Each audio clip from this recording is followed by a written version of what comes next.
మన ఛానల్ ద్వారా పప్పీస్ కొనాలనుకుంటున్నారా? పప్పీస్ని ఏ విధంగా కొనాలి అనే ప్రాసెస్ మొత్తం వీడియోలో ఉంది, చదవండి.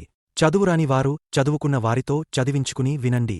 మీ పెట్స్ని మా ఛానల్లో అమ్మాలి అనుకుంటే వీడియోలో కనిపిస్తున్న వాట్సాప్ నెంబర్కి వీడియోస్ పంపించండి. Hi friends, welcome to our channel. ఈరోజు మీకోసం గ్రేడెన్ పప్పీస్ అనేవి అమ్మకానికైతే తీసుకురావడం జరిగింది. ఓన్లీ గ్రేడెన్ మేల్ పప్పీస్ అనేవి అమ్మకానికైతే ఉన్నాయి. పప్పీస్ యొక్క ఏజ్ వచ్చేసి 49 డేస్. వ్యాక్సినేషన్ కంప్లీట్ అయింది. ట్రాన్స్పోర్టేషన్ ప్రొవైడ్ చేస్తారు. చాలా యాక్టివ్గా ఉంటాయి. ఎటువంటి హెల్త్ ప్రాబ్లమ్స్ అనేవి ఏమీ లేవు. ఓనర్ నేమ్ వచ్చేసి సాయి. ఇక పప్పీస్ ఉన్న లొకేషన్ అనేది రాజమండ్రి, ఆంధ్రప్రదేశ్. పప్పీస్ యొక్క ప్రైస్ వచ్చేసి 27K, అనగా 27,000. ప్రైస్లో డిస్కౌంట్ అనేది కూడా ఇస్తారు. ఇక పప్పీస్ కావాలన్న వారు ఈ వీడియో కింద టైటిల్లో ఓనర్ నెంబర్ అనేది డిస్ప్లే చేయడం జరిగింది. ఓనర్కి కాల్ చేయండి. అలాగే ఛానల్ని ఇంతవరకు సబ్స్క్రైబ్ చేయకపోతే సబ్స్క్రైబ్ చేయండి. Thank you. By by.